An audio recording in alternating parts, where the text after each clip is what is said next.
Hello guys, welcome to Pakistani real reaction. तो कैसे हैं आप सब? उम्मीद है आप सब बढ़िया होंगे, मजे में होंगे और खुश भी होंगे। मेरा नाम है मुदस्सिर, मैं हूं मुबश्शिर। सो गाइस, भारत ने जो आज कर दिया है चीन के, मैं कहता हूं सही से चीन को सांस नहीं आ रहा होगा इसके बाद। भाई साहब, भारत की 3 इंडियन मतलब जो वॉरशिप्स हैं वो साउथ चाइना सी में पहुंच गई हैं और चीन के मतलब होश उड़ गए हैं इस टाइम के 3 वॉरशिप 3 डिस्ट्रॉयर्स भारत ने पहुंचा दी हैं साउथ चाइना सी में। तो ये क्या हुआ? भारत ने इतना बड़ा एक्शन कैसे लिया? ये सब कुछ क्या हुआ? चीन जो दादागिरी करता था, भारत ने बोला तेरी दादागिरी मैं सारी निकालूंगा। और किस तरह निकाल रहा है? सीधी पहुंचा दिए 3 वॉरशिप 3 युद्धपोत साउथ चाइना सी में। अब ये हुआ क्या, सारा कुछ जानेंगे। क्या कोई फेस ऑफ होने लगा या क्या होने लगा, सारा कुछ इस वीडियो के अंदर देखेंगे।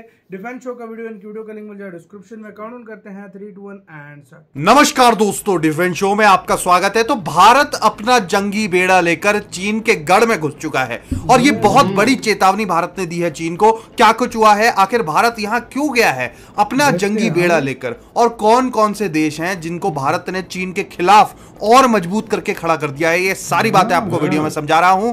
वीडियो में बने रहो, सब्सक्राइब जरूर से कर लो, मैं ऐसी ही खबरें आपके लिए लाता रहता हूं। देखो दोस्तों, जब चीन के जो जंगी जहाज हैं या खुफिया जासूसी वाले जहाज हैं, वो जब इंडियन ओशन रीजन में आते थे तब बड़ी चर्चा होती थी कि ये देखो हिंद महासागर में चीन ने अपने जहाज भेज दिए हैं, भारत के इतने पास जहाज भेज दिए हैं वगैरह वगैरह। बल्कि अभी अभी तो मालदीव्स में, श्रीलंका में भी ये लोग जहाज भेजने लग गए थे। तब बहुत लोग ये सवाल उठाते थे कि आखिर भारत ऐसे क्यों बैठा है, भारत इसका कोई जवाब क्यों नहीं देता। तो उन्हीं लोगों के लिए ये वीडियो है, ये खबर है। भारत का जबरदस्त पलटवार इस पर आ गया है। जी हाँ, हमने एक साथ अपने 3 बड़े वॉरशिप्स को चीन के बिल्कुल बैकयार्ड में भेज दिया है। जी हाँ, चीन का बैकयार्ड इसे कहा जाता है। जो एरिया आप देख रहे हो, आपको इसका जियोपॉलिटिक्स को समझना पड़ेगा। जिस तरह से चीन ने मालदीव्स के साथ किया, भारत ने ऑलरेडी चीन के पड़ोसी देशों में वही सेटिंग कर ली है और उन्हीं देशों को चीन के खिलाफ खड़ा कर दिया है, जैसे चीन ने मालदीव्स को किया। देखो, ये वाला जो रीजन है इसको बोलते हैं साउथ चाइना सी। वैसे इसका नाम बदलना पड़ेगा, लेकिन अभी के लिए दक्षिणी चीन समुद्र आप कह सकते हो।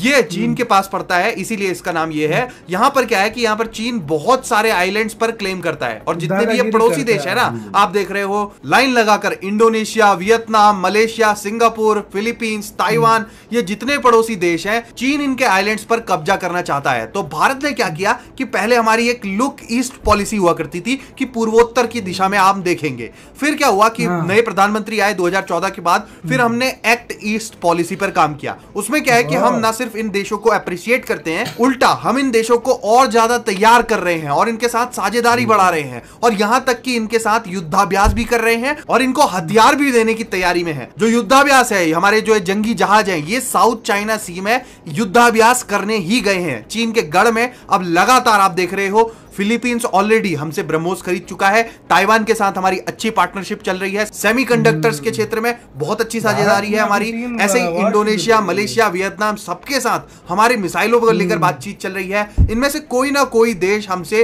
ब्रह्मोस जरूर खरीदने वाला है आने वाले 1-2 साल के अंदर अंदर। और फिर यहां पर देखोगे कि बाकी देश भी इन देशों को देखकर हमारी मिसाइलों को अपनाएंगे और सिंगापुर शायद हो सकता है कि हमसे हेलीकॉप्टर्स परचेस कर ले। यहां पर हमने हेलीकॉप्टर्स इनको दिखाए थे कुछ ही समय पहले, हमारे made in India light helicopters को हमने प्रेजेंट किया था इनके सामने।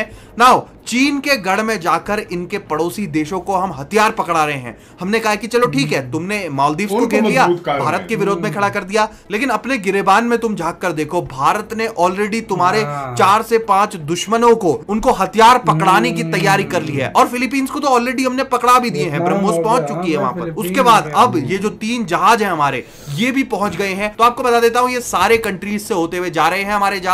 इंडोनेशिया, मलेशिया, सब जगह रुक रहे हैं और सब जगह स्वागत हो रहा है हमारे मित्र देशों के द्वारा। सिंगापुर होते हुए फिर फिलीपींस की ओर हमारे जहाज जाएंगे और ना सिर्फ जाएंगे, बल्कि यहां पर जितने भी देश हैं, हमारे मित्र देश जो हैं, इनके साथ मिलकर हम यहां पर युद्धाभ्यास करने वाले हैं और चीन को एक डायरेक्ट मैसेज भेजेंगे। और यही बात चीन का मीडिया भी आज के समय में कवर कर रहा है।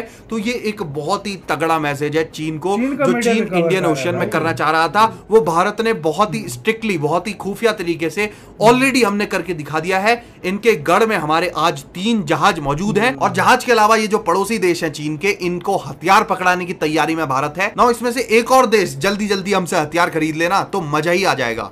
तो आप बताओ आपको कैसा लगा भारत का ये मूव। भारत ने 3 बड़े जहाज अपने भेज दिए हैं यहाँ पर। कमेंट सेक्शन में लिखो और ऐसी ही खबरों के लिए चैनल को सब्सक्राइब करो। जय हिंद, वंदे मातरम। वीडियो का लिंक मिलेगा डिस्क्रिप्शन में। तो इसी के साथ यार मैं आपको एक बात बताऊं, क्या बात है यार, इंडिया हमेशा अपने दोस्त जो चाइना के दुश्मन है उनको सैन्य तौर पर मजबूत कर रहा है, उनको वेपन्स दे रहा है, सब कुछ कर रहा है। जिस तरह चाइना भारत को घेरने की कोशिश कर रहा था ना, वो अब इंडिया के घेरे में आ गया। और दूसरी बात, और आपको इंडिया पता के वारशिप मुख्तलिफ देशों में जा रहे हैं जो चाइना के दुश्मन है। यानी तुम ये देखो साउथ चाइना सी में ही घूम रहे हैं, साउथ चाइना सी में घूम रहे हैं। मैं आपको एक बात बताता हूँ, अब भारत के जहाज देखो, भारत भाई चीन अभी तक भारत कोई भी टाइम मिसाइल टेस्ट करता था, चीन अपनी वो जासूसी वाली शिप ले आता था, मतलब उसको इसी के लिए लाता था और किसके लिए वो लाता था।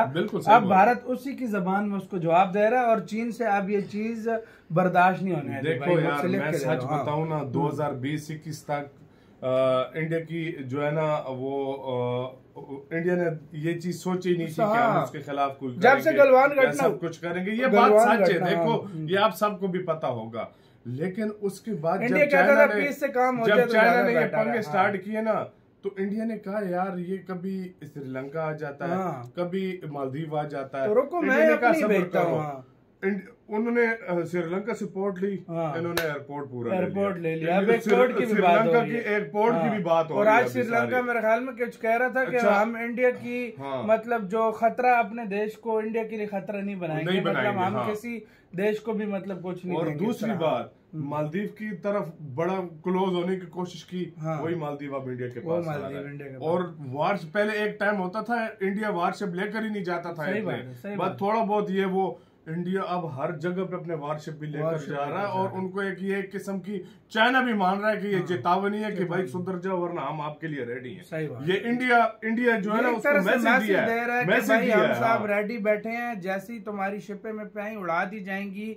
और हम पहले तुम हमारे मतलब क्षेत्र में एंटर होते थे, अब हम तुम्हारे क्षेत्र में एंटर होंगे। पुराना भारत है, इंडिया कुछ नहीं कहता था, ये न्यू भारत है। ये इंडिया ईंट का जवाब पत्थर से देता है। अभी वो भारत नहीं रहा कि मतलब भाई पहले चलो कोई नहीं, इंडिया कहता था पीस से काम लेंगे, धैर्य से काम लेंगे, अब भारत कहता है सीधा घुस जाएंगे। और मैंने एक कुछ 3 साल तो हो गए मेरे ख्याल से मैंने रिएक्शन से मैंने एक बात नोट की है, मैंने इससे पहले इंडिया की ये एग्रेसिव जो है ना फॉरेन पॉलिसी नहीं देखी थी जो अभी है इंडिया। सही बात है, और ये इंडिया के लिए बेहतर है, और यही बेहतर है भाई। इंडिया ने बनना है एक सुपर पावर, और सुपर पावर का व्यवहार भी सुपर वाला होना चाहिए, और ये एग्रेसिवनेस होनी चाहिए सुपर पावर के अंदर, जो भारत इस टाइम दिखा रहा है। और चीन की भी चीखें निकाल के रख दी है भारत ने, जो अपना ये 3 वॉरशिप भेजी। तो आपका क्या सारे मामले के ऊपर क्या कहना है, अपनी राय आप लोग कमेंट सेक्शन में दें। अपना बहुत ही ज्यादा ख्याल रखना तो है।